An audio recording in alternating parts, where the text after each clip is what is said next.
অভ্যুত্থানের সময় সেই 9 দফা দাবিতে অত্যন্ত গুরুত্বপূর্ণ দাবি ছিল যে সকল ছাত্র সংগঠনগুলোতে সকল ক্যাম্পাসগুলোতে ছাত্র সংসদ নির্বাচন কার্যক্রম করতে হবে, সেটা চালু করতে হবে।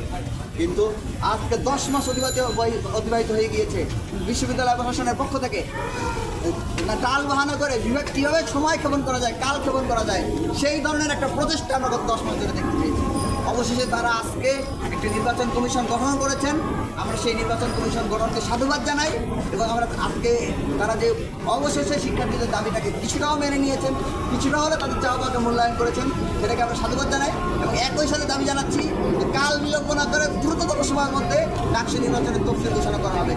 বলা হয়ে থাকে ঢাকা বিশ্ববিদ্যালয় সবসময় সকল সংগ্রামে, সকল ন্যায়ের আন্দোলনে, সকল গণতান্ত্রিক আন্দোলনে সামনে থেকে নেতৃত্ব দেয়, অথচ ইতিমধ্যেই রাজশাহী বিশ্ববিদ্যালয়ের নির্বাচনের তফসিল ঘোষণা হয়ে গেছে, ছাত্র সংসদের জাহাঙ্গীরনগর বিশ্ববিদ্যালয়ের তফসিল ঘোষিত হয়ে গেছে।